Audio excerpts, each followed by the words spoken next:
क्या नाम है तुम्हारा? रामू। क्या काम करते हो? घर में काम करता हूँ साहब। किसके घर में? भल्ला जी के, वो उधर बैठे हुए हैं। जिस दिन उज्ज्वला जी पर हमला हुआ था उस दिन तुमने एक फोन रिसीव किया था, किसका था?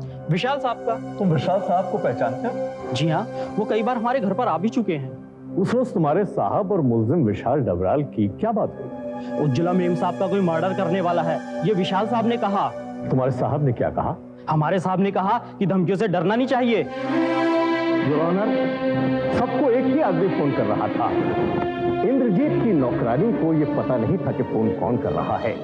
मिसेस विनी डबराल ये नहीं जानती थी कि फोन कौन कर रहा है। सिर्फ मिस्टर भल्ला ये बात जानते थे कि फोन मुल्जिम विशाल डबराल कर रहा है, क्योंकि विशाल डबराल ही ये बात जानता था कि उज्ज्वला जी पर हमला होने वाला है, क्योंकि सारा प्लान विशाल डबराल ही का था। जो विटनेस प्लीज। रामू, उस दिन सुबह जब विशाल डबराल ने फोन किया तो उन्होंने तुमसे क्या कहा?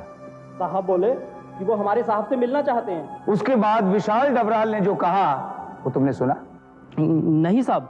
तुमने सिर्फ वही सुना रामू जो तुम्हारे साहब ने कहा? जी हाँ। अच्छा, अब तुम अच्छी तरह से याद करके बताओ कि पहली बार तुम्हारे साहब ने हेलो कहा होगा। क्या हेलो कहने के बाद वो हैरान हुए? नहीं, वो तो हंस पड़े थे। अच्छा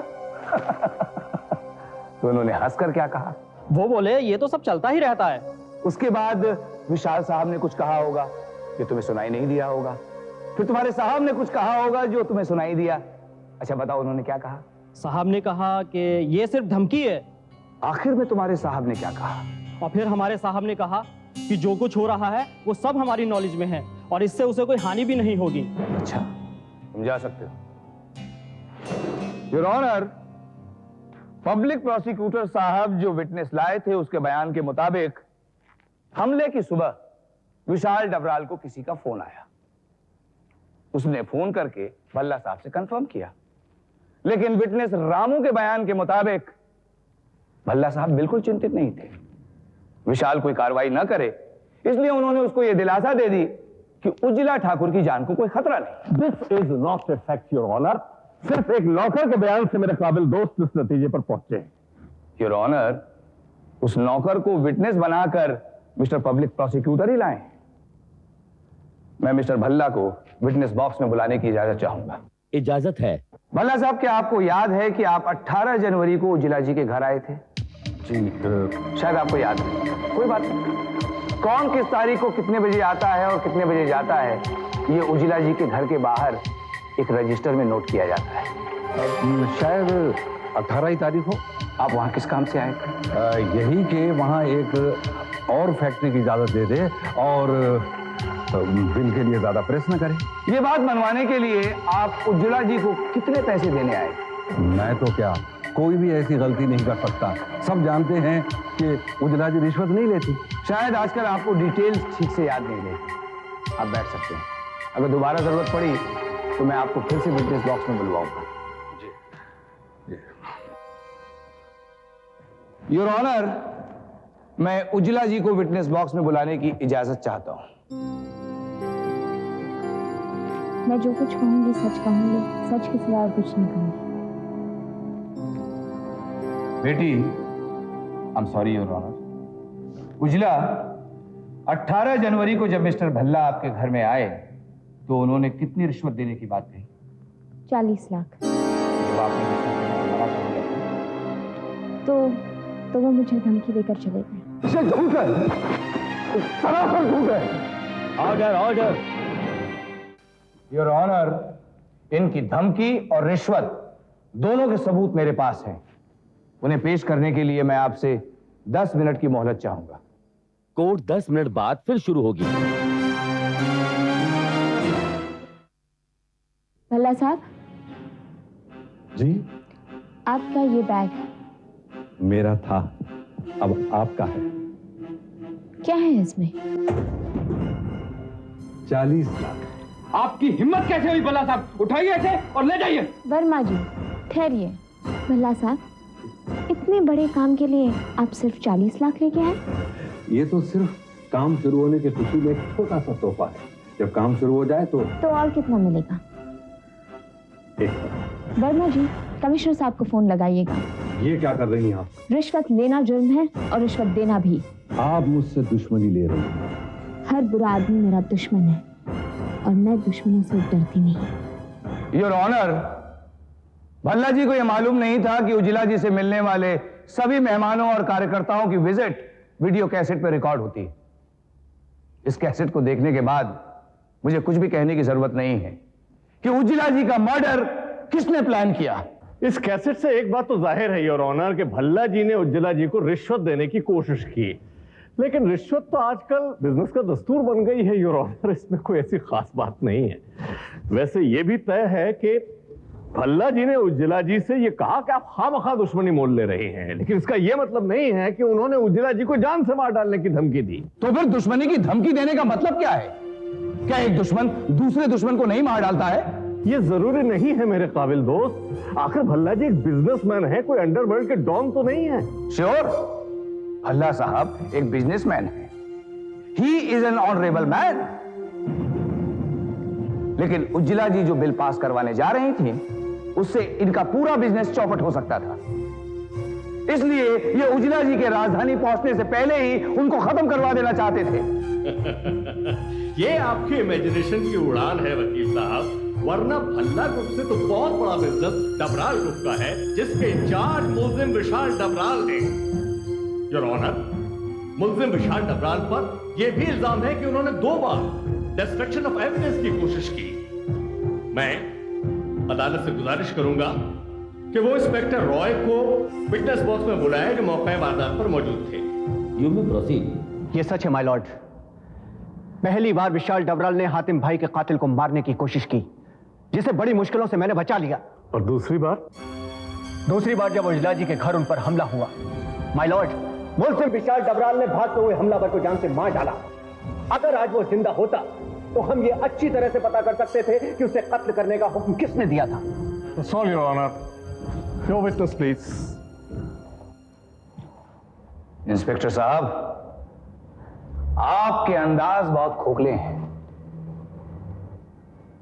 ये सच है कि विशाल डबराल ने पिस्तौल निकाली, लेकिन उसका इरादा उसको मारने का नहीं था। अगर उसका इरादा उसको मारने का होता तो पिस्तौल निकालता और गोली चला देता, धाएं। दूसरी बात, वो जीप जिसमें कि वो कातिल फरार होने वाले थे, जिसका हमें बाद में पता चला कि एक बॉम्ब ब्लास्ट में उड़ गई। अगर विशाल डबराल इस मर्डर प्लान के पीछे होता तो वो गोली क्यों चलाता? वो उनको उस जीप में भाग जाने देता और जीप उड़ जाती। योर ऑनर, दूसरी बार जब उज्ज्वला जी पे हमला हुआ तो विशाल डबराल का इरादा उसको मारने का नहीं बल्कि उसको रोकने का था, लेकिन गोली एक ऐसी जगह लग गई कि वो मर गया। इंस्पेक्टर साहब का यह कहना है कि वो आदमी अगर आज जिंदा होता तो हमें यह बता देता कि इस मर्डर प्लान के पीछे किसका हाथ है। इंस्पेक्टर साहब, वहां एक आदमी नहीं 2 आदमी थे। आप दूसरे आदमी को गिरफ्तार क्यों नहीं कर लेते ताकि हमें वो ये बता सके कि इस मर्डर प्लान के पीछे किसका हाथ था? उसे गिरफ्तार करने की कार्रवाई चल रही है। बेहतर होता कि आप वो कार्रवाई खत्म करने के बाद विशाल डबराल को गिरफ्तार करने की कार्रवाई करते। आपका, हमारा, अदालत का कीमती वक्त बच जाता। एक आखिरी सवाल, उस शूट आउट में कितने लोग मारे गए? 6। अगर उन्हें मारा ना गया होता, गिरफ्तार किया गया होता, तो वो आज इस विटनेस बॉक्स में खड़े होकर गवाही दे रहे होते। क्या हम आप पर विटनेस को डिस्ट्रॉय करने का मुकदमा चलाएं?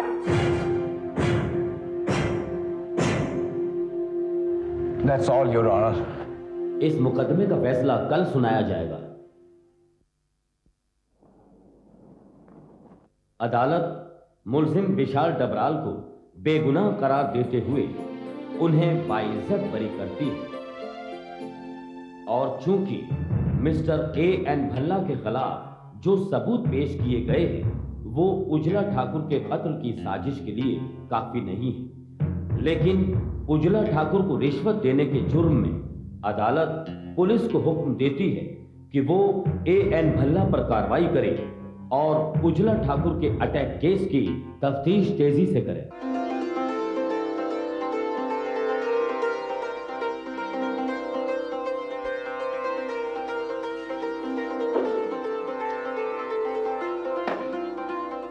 हेलो, हाँ मिस्टर मीरचंदानी, विशाल डबराल हियर। जी, मैंने जो पेपर्स आपको दिए थे कल, आपने स्टडी किए? जी हाँ, ठीक है, मैं आपसे कल बात करता हूं। बाय। आप कब आए? कुछ देर पहले, जब तुम ना आ रहे थे। अल्ताफ भाई के बारे में मैंने गलत सोचा था। अच्छा हुआ तुमने मेरी बात ना मानकर उन्हीं से केस लड़वाया। यार अच्छा तो ये हुआ आपकी इज्जत बच गई, वरना लोग कहते डबराल साहब का बेटा एक कातिल है। तुम आज ऑफिस नहीं गए? आपको तो पूछना चाहिए मैं अब तक इस घर में क्या कर रहा हूं। मैंने अभी तक वो पेपर्स साइन नहीं किए हैं बेटा। फिर भी ना तो मैं आपके घर में रहूंगा और ना ही आपके साथ काम करूंगा, क्योंकि मैं नहीं चाहता कि हर वक्त मेरे सर पे एक तलवार लटकी रहे और मैं इस डर में रहूं कि कब आप पेपर साइन करेंगे और कब मुझे बेदखल कर दिया जाएगा। विनी कहाँ है? डैड, विनी अक्लमंद है, वो इंडिपेंडेंट है, किसी के मूड्स की मोहताज नहीं है। वो फिलहाल वो ऑफिस गई है। तुम भी अपने ऑफिस जाओ बेटा। मैं रिजाइन कर चुका हूं, मेरा लेटर आपको आज शाम मिल जाएगा। मुझे तुम्हारा रेजिग्नेशन लेटर नहीं चाहिए बेटा। और मुझे आपकी नौकरी नहीं चाहिए। मैं भी आजाद होना चाहता हूं, अपने हिसाब से जिंदगी जीना चाहता हूं मैं। अगर मैं कहूं कि मैं तुम्हारी जिंदगी में इंटरफियर नहीं करूंगा तो? क्या भरोसा है कि आप जो आप कह रहे हैं इस पे अमल करेंगे? तुम्हें अपने बाप पर भी भरोसा नहीं?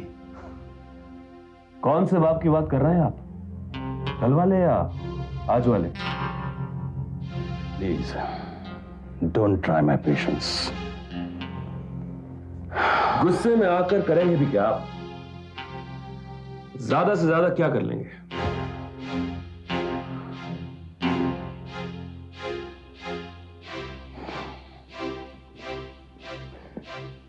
मैंने तुम्हारी बचपन की कितनी गलतियां माफ कर दी थी, अब इस बुढ़ापे की मेरी एक गलती माफ नहीं कर सकते?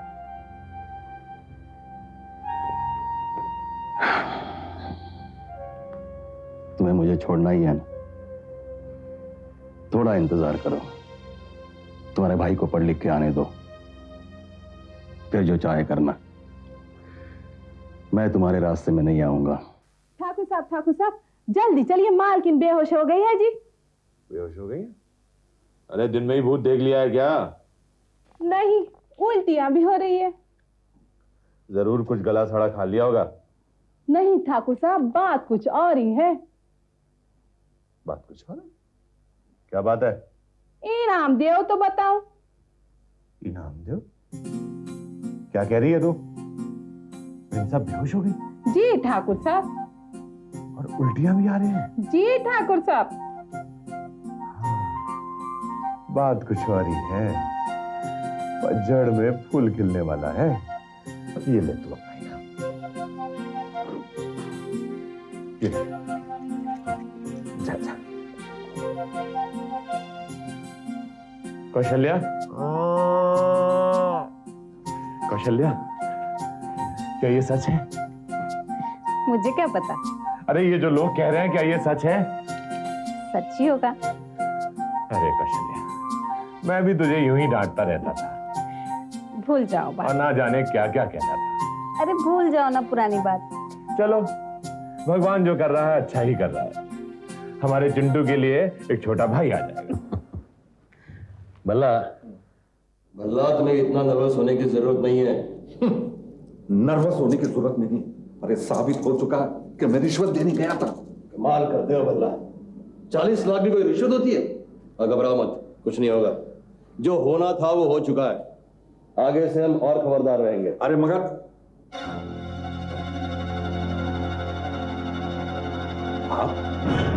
जी हाँ, मैं। इंस्पेक्टर, किसी के घर में दाखिल होना हो तो दरवाजे पर दस्तक देकर दाखिल होना चाहिए। अगर पुलिस के हाथ में अरेस्ट वारंट हो मिस्टर डबराल, तो उसे किसी के दरवाजे पर दस्तक देने की जरूरत नहीं पड़ती है। मिस्टर भल्ला, आपको मेरे साथ पुलिस स्टेशन चलना होगा। You are under arrest. Dabral, मैंने तुमसे पहले ही कह दिया था। तुम चिंता मत करो वल्ला, तुम्हारी बेल मैं कराऊंगा। Good afternoon sir. Good afternoon Diana, and wish you a very very happy birthday. अब ये मत पूछना मुझे तुम्हारा बर्थडे कैसे पता चला। कैसे पता चला सर? तुम्हारे बायोडेटा से। And this is your birthday gift. Thank you sir. खोल के देखो, तुम्हें पसंद आता है नहीं? क्यों नहीं आएगा? क्या है इसमें? तो ये खुद ही खोल के देख लो। आपने इतने प्यार से दिया है, पसंद कैसे नहीं आएगा?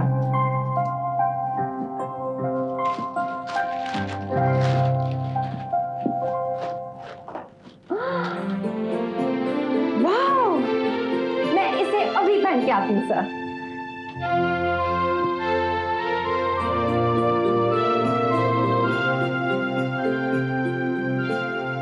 विशाल, डैड की हालत बहुत खराब है। What? कैसे हुआ ये सब? ये सब मैं बाद में बताऊंगी, फिलहाल हमें कुछ करना चाहिए। तुम्हारी सेक्रेटरी कहाँ है? आपके केबिन में नहीं है? नहीं तो फिर कहीं बाहर गई होगी। Come on, let's go. Sir. ओह,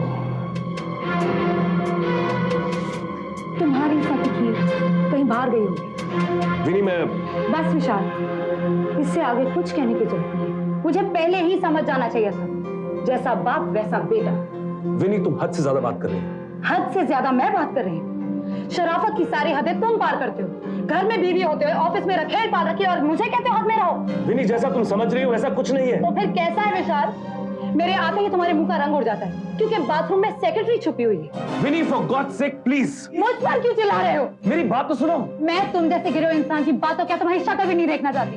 बहुत सुना था मैंने डबराल खानदान के बारे में, आज देख भी लिया। गिरे हुए बाप की गिरी हुई औलाद हो तुम। विनी, अपनी बीवी को घर में छोड़कर एक रखेल के साथ नाजायज रिश्ता रखते हुए शर्म नहीं आती तुम्हें? शट क्यों शराब?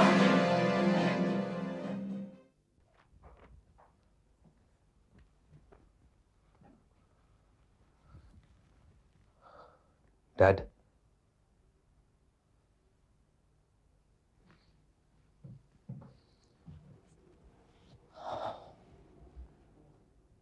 मैं बहुत शर्मिंदा हूं डैड।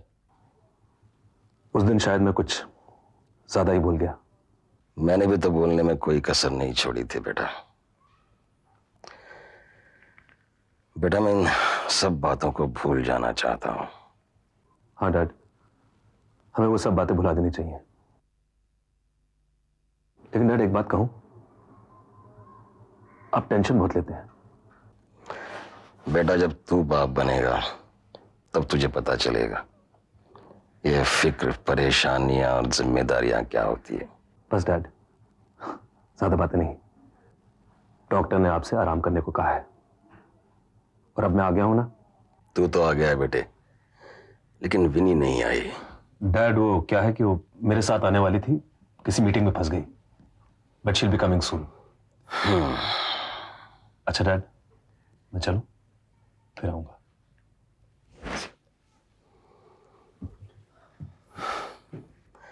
मैं तो बेटा शायद तुम्हें दोबारा मिल भी नहीं पाता। एक बात याद रखना, अपने आखिर अपने होते हैं।